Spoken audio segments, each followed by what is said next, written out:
Good morning all of you. कैसे हैं आप लोग? Welcome back to my channel. आज मैं अपनी लाइफ का कुछ आपको बताने जा रही हूँ। सबसे पहले मैं आपको ये कहना चाहूँगी कि ऑलवेज़ बी ग्रेटफुल। हमें लगता है कि हमारे लाइफ में बहुत सारी तकलीफ़ें आती है और कोई हमारे साथ नहीं होता या फिर हमको ही क्यों इतनी तकलीफ़ आती है ना? बट मैं आपको आज एक बात शेयर करना चाहूँगी। मार्च में लगभग मार्च एंडिंग में मुझे बहुत दांत में पेन स्टार्ट हो गया अचानक से। और मैंने डॉक्टर को दिखाया। डॉक्टर ने बोला विजडम टूथ है और वो निकालना ही पड़ता है बिकॉज़ उसकी सर्जरी भी हो सकती है। और मुझे ना बहुत डर लगता है दांत का कुछ भी। ऑब्वियसली बहुत सारे लोगों को हेल्थ के इश्यू में डर लगता ही है, जैसे नॉर्मल है, मुझे भी लग रहा था। बट मुझे अपने आप पे ट्रस्ट नहीं था उस टाइम पे कि मेरा ठीक होगा नहीं होगा। बट उस टाइम पे पता है किसने ट्रस्ट दिखाया? डॉक्टर्स। हमको ऐसा लगता है ना कि जब हम हिम्मत हार जाते हैं तो ऊपर वाला है ना कोई ऐसे भेज देता है कि अगर आपके कार्य मतलब कर्म जो अच्छे होते हैं ना, तो मैं सच बता दूँ, ऊपर वाला आपको कभी छोड़ेगा नहीं। मुसीबत देगा, मुसीबत में डालेगा भी, पर वो आपको कभी साथ नहीं छोड़ेगा। सो हाँ, सो सॉरी, मैं आपको बीच में मैं भटक गई। सो वो मेरा विज़डम टूथ निकाला गया उस टाइम पे, क्रैक हो गया और मुझे सर्जरी करवानी पड़ी। मुझे स्टिचेस आए। उसके बाद भी वो तो क्लियर हो गया। उसके बाद 2 दिन बाद मुझे वापस पेन हुआ आगे के टूथ में। अब I don't have any cavity, ठीक है? फिर भी पेन हो रहा है और मुझे लगा कि क्या हो रहा है। 2-3 दिन बाद वापस देखा तो वहाँ पे ड्राई सॉकेट हो गया था जहाँ पे विज़डम टूथ निकाला। अब मैं कितनी लकी हूँ, डॉक्टर्स ने मेरी बहुत अच्छे से ट्रीटमेंट किया, उन्होंने ड्रेसिंग किया। ऑब्वियसली मुझे बहुत तकलीफ़ हुई है। मुझे 1 से डेढ़ महीना लग गया उससे रिकवर होते-होते। मैं खा नहीं पा रही थी, टेंशन में रहती थी कि क्या हो रहा है, बिकॉज़ मुझे दाँत का इतना इश्यू नहीं कभी आया है। पर डॉक्टर्स ने उस टाइम पे मुझे सबसे ज़्यादा साथ दिया। मैं जहाँ पे जॉब करती हूँ वहाँ पे मेरे कॉलीग्स ने बहुत मुझे सपोर्ट किया। मुझे हिम्मत ही नहीं हारने दी। होता है हम स्ट्रॉन्ग होते हैं, पर कभी-कभार होता है कि हमको अपने आप से ट्रस्ट उड़ जाता है थोड़ा, और थोड़ा भगवान पे भी ऐसा होता है कि क्यों मेरे साथ हो रहा है। बट ट्रस्ट मी, अगर कोई भी चीज़ आपके साथ ऐसी हो रही है जो अनकंफर्टेबल है आपके लिए ना, डेफ़िनेटली आपको वहाँ से ऊपर वाला निकालना चाहता है और आपको स्ट्रॉन्ग बनाना चाहता है, ठीक है? वो मेरा कंप्लीट हो गया। उसके बाद पता नहीं क्या हुआ, अचानक से अब मुझे पता चला है कि मुझे लॉन्ग स्टैंडिंग इन्फेक्शन है एक दाँत छोड़ने के बाद। और ऐसा इन्फेक्शन है जो डॉक्टर को ही नहीं मिल रहा है, उसका रूट कॉज़ नहीं मिल रहा था। मैं इतना डर गई क्योंकि जब आपके डॉक्टर्स श्योर नहीं होते हैं ना कि क्या है, ऑब्वियसली डरना तो होता ही है। ये नेचुरल है, बट नेचुरल है क्योंकि हम उनके भरोसे होते हैं। बट यहाँ पे भी डॉक्टर्स ने, बड़े बड़े डॉक्टर्स को मेरा रिपोर्ट दिखाया, मेरा स्कैन दिखाया, क्योंकि उनको कॉज नहीं मिल रहा था। इन्फेक्शन कहाँ से आया था? क्यों? क्योंकि मेरा दांत अच्छा था, मुझे कैविटी थी ही नहीं। तो रूट कॉज क्या है वो ढूंढने के लिए उन्होंने बड़े से बड़े रेडियोलॉजिस्ट को भी दिखाया। And I am so lucky कि डॉक्टर्स ने मुझे इतना सपोर्ट किया है और मेरे स्टाफ ने पूरा सपोर्ट किया, मुझे हिम्मत नहीं हारने दी। अब जाके पता चला है ट्रीटमेंट स्टार्ट करने के बाद, मैं तो ट्रीटमेंट ही स्टार्ट नहीं करवा रही थी बिकॉज़ होता है, डर लगता है कि क्या है, क्या नहीं, पता नहीं। पर अब पता चला है कि मेरे वो टूथ में एक हल्की सी क्रैक आ गई है, रूट कॉज़ मिल गया, ठीक है। मैं थोड़ा डर गई थी, हिम्मत हार चुकी थी कि क्या ही होगा पता नहीं, बड़ी से बड़ी बीमारी तो नहीं लग गई है, क्या हो गया? होता है, ये होता है, बट नेचुरल है। मैं लाइफ कोच हूँ फिर भी ये हुआ मुझे, और ये होता है। बट हम वहाँ से कैसे निकलते हैं ना, वो आप पे डिपेंड करता है। अब यहाँ पे क्या हुआ है ना, मैंने क्या किया पता है? मैंने एक्सेप्ट किया क्योंकि डॉक्टर्स को श्योर था कि ऑब्वियसली लॉन्ग स्टैंडिंग ये तो है, आपका इन्फेक्शन तो है, बट रूट कॉज नहीं भी मिलता है ना, तो भी आप हम पे ट्रस्ट कर सकते हैं, हम आपको यहाँ से निकाल देंगे।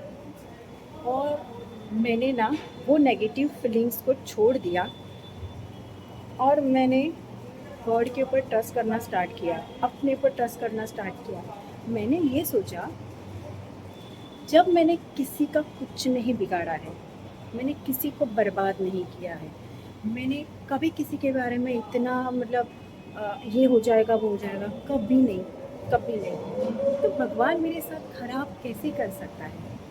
बस यही लाइन ना मैंने अपने आप को बोली कि मनाली, जब आपने किसी का कुछ बिगाड़ा नहीं है ना, तो ऊपर वाला आपके साथ है। सो रूट कॉज पता चल गया है, नाउ हम सबको रिलीफ हो गया है। और मैं ये सब आपको क्यों बता रही हूँ? मैं ये बता रही हूँ कि आप है ना, आपके साथ, आपके पास, आपके आसपास बहुत से ऐसे लोग हैं जो आपको सपोर्ट करते हैं, पर आपको ध्यान में नहीं आता वो। मैं ये बताना चाहती हूँ कि जब मुसीबत में कोई भी इंसान जो आपके साथ खड़ा है ना, वो बस बंदा या बंदी आपका है। ये बात हमेशा ध्यान रखना। मुसीबत देख के भागने वाले लोग बहुत होते हैं, क्योंकि उनमें हिम्मत ही नहीं होती है। ठीक है, अब मेरे साथ जो भी खड़े थे, मेरे कलीग्स खड़े थे, मेरे बॉस खड़े थे, डॉक्टर्स लोग मेरे साथ थे, और आई एम सो ग्रेटफुल कि मैंने बहुत डॉक्टर्स के साथ में काम भी किया है। तो मुझे इतना रिस्पेक्टफुली उन्होंने और इतना अच्छे से उन्होंने मुझे एक्सप्लेन किया है मेरे दांत को लेके, मैं आपको बता नहीं सकती। I am so so grateful कि मेरे सराउंडिंग्स में इतने अच्छे लोग हैं। मतलब हम कभी कभी उनको अंडर एस्टिमेट कर लेते हैं, पर मैं आपको बस ये बताना चाहूँगी कि अपने आप पे ट्रस्ट कीजिए। लेकिन जिस दिन अपने आप पे ट्रस्ट नहीं होता है ना, तब ऊपर वाले पे ट्रस्ट कीजिए और अपने अच्छे कर्मों पे ट्रस्ट कीजिए। और एक बात याद रखना, अगर आप अच्छे हैं, आपके कर्म अच्छे हैं ना, तो ऊपर वाला कहीं ना कहीं से आपको मदद ज़रूर करता है। सो डेफिनेटली मेरा प्रॉब्लम सॉर्ट आउट नहीं हुआ है, I am under observation now also, but मैंने 3 महीने बहुत तकलीफ़ें झेली है, जो किसी के लिए नॉर्मल भी हो सकती है, बट मेरे लिए बहुत ही बहुत सारा हुआ। पर मैंने एक बात सीखी है कि जिसको ना आपका साथ नहीं छोड़ना है ना, वो कभी नहीं छोड़ता। चाहे आप कितने भी मुसीबत में रहो, वो चाहे आप कितना भी उससे झगड़ा कर लो, चाहे कितना भी बोल लो, पर वो बंदा या बंदी, मैं किसी की भी बात कर रही हूँ, दोस्त हो सकता है, लाइफ पार्टनर हो सकता है, बच्चे हो सकते हैं, कोलीग्स हो सकते हैं, कोई भी, किसी की भी बात कर रही हूँ, जो आपका है ना, वो हर हाल में आपका रहेगा। दूसरी बात मैंने ये सीखी कि हमेशा ग्रेटफुल रहो। मुझे डॉक्टर्स लोग बताते थे कि आपको कुछ नहीं है, टेंशन मत लो, वो मानते हैं कि उनको रूट कॉज नहीं मिला, पर वो मुझे ट्रस्ट देते आ रहे थे और उन्होंने मुझे कभी हिम्मत नहीं हारने दी। सो मैं बिलीव करती हूँ कि ऊपर वाला मेरे साथ है। और तीसरी बात मैं ये समझ गई हूँ कि अगर आप अच्छे कर्म करोगे ना, तो आपको ऊपर वाला मुसीबत देगा, पर आपको टूटने नहीं देगा और हमेशा वो आके खड़ा रह जाएगा। सो ऊपर वाले पे हमेशा ट्रस्ट रखना। वो लोग धोखा दे सकते हैं, ऊपर वाला नहीं। और अपने काम, अपने कर्म भी नहीं। हम जो करते हैं अपने कर्म, वो लौट के आते हैं। सो मैं ये बताना चाहती हूँ कि सबसे बड़ी बात है, आपकी लाइफ में जो है ना, आपके पास जो लोग हैं, जो सराउंडिंग्स है, जो सिचुएशन है आपकी, उसको हमेशा ग्रेटफुल रहे और पॉजिटिविटी से देखे। जैसे बहुत सारी मुसीबतों में हम नेगेटिव हो जाते हैं, मैं भी हुई, और पर आपके काम अच्छे हैं, अगर आप अच्छे हैं तो आपको कोई नहीं हरा सकता। And thank you so much. मैं आपको ये शेयर इसीलिए कर रही हूँ कि कभी हिम्मत मत हारिएगा। मैंने एक बात तो मेरे में है पहले से ही कि मैं कभी गिव अप नहीं करती। मैंने मुसीबतें तो बहुत झेली है लाइफ में, ठीक है, पर मैंने कभी हिम्मत नहीं हारी है। मैं बीमार नहीं पड़ जाती एकदम से, या कुछ भी नहीं होता मुझे से, क्योंकि मुझे ऊपर वाले पे ट्रस्ट तो है, पर सिचुएशन की वजह से हमको थोड़ा हो जाता है। पर फिर भी मैंने ग्रेटफुलनेस दिखाया, और आज मेरे साथ जो है ना वो मेरे अपने हैं, ये मैं समझ गई हूँ। और मैं अब जो आपके अपने होते हैं ना, वो आपको किसी भी हालत में आपके साथ ही रहेंगे, चाहे आप कैसे भी रहो, जैसे भी हो वैसे ही वो आपको एक्सेप्ट करके चलते हैं। सो जो भी मेरा वीडियो देख रहे हैं और जो मेरे अपने हैं, जो मुझे जानते हैं, तो सबसे पहले मैं ऊपर वाले का थैंक यू बोलूँगी।